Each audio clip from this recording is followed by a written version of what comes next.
یو یهودي مشر د عیسی څخه پوښتنه وکړه، ای نیک استاذه، زه باید څه وکړم چې تلپاتې ژوندون وګټم؟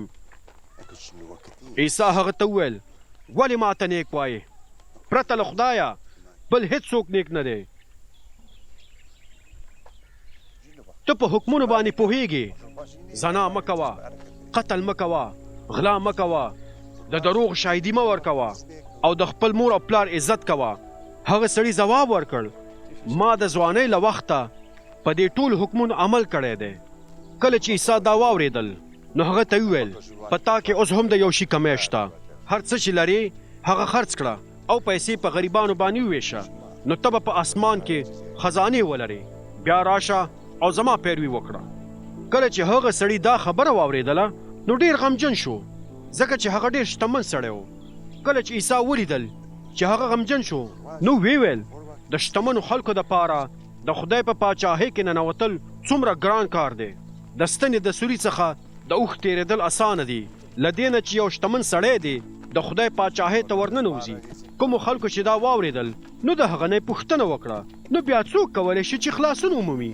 عیسی ځواب ورکړ، هغه څه چې د انسانانو دپاره ناشوني دي هغه د خدای دپاره ممکن دي.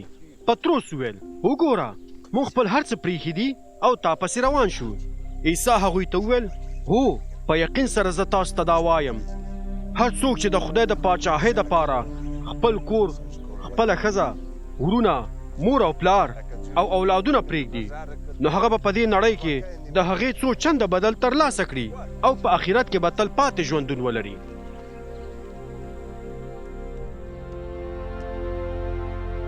بیا هغه خپل 12 شاګردان ګوښه کړل او هغوی ته وویل، واورئ موږ اوس اورشلیم ته ځو او هغه څه چې پیغمبرانو د انسان د زوی په حق لیکلي دي هغه به پوره شي. هغه به غیر یهودیانو ته په لاس ورکړل شي، هغوی به ورباندې ملنډې ووهي، سپکاوی به یې وکړي او لاړې به ورباندې توکړي. هغه به په دروغ ووهي او وبه یې وژني، خو په درېیمه ورځ به بیا راژوندی شي.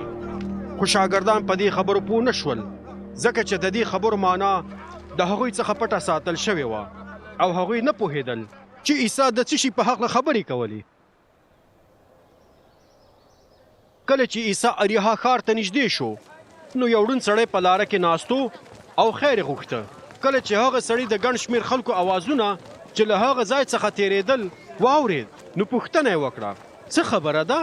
هغوی ورته وویل، عیسی ناصري په دې لاره تېرېږي.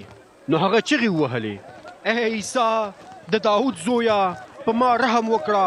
کوم خلک چې د عیسی څخه مخکې روان وو هغه سړی ورټلو او ورته ویل، غلی شه. خو هغه نور هم په لوړ اواز چغې کړې، ای د داود زویه په ما رحم وکړه.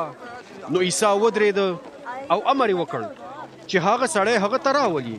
کله چې ورنږدې شو نو عیسی ورڅخه پوښتنه وکړه، څه غواړې چې درته ویې کړم؟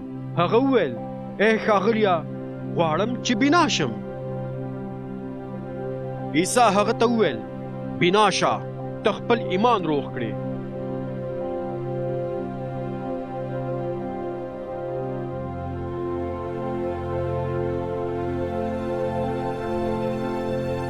او هغه سم د لاسه بینا شو او په داسې حال کې چې د خدای ثنا یې ویله د عیسی پسې روان شو. کله چې خلکو دا هر څه ولیدل نو ټولو د خدای ثنا وویله.